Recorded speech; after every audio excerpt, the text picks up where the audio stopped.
There are parts in here that are 3D printed. Even this here. So cool. It's like a jet fighter cockpit. So you've got one seat for the driver, one for the passenger behind you. And here you get a matching bag to your car that fits in the passenger seat. It's called the Zinger. This is how you get in. Booty down first, swing,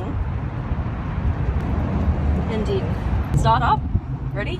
Here's the start stop button. Here we go.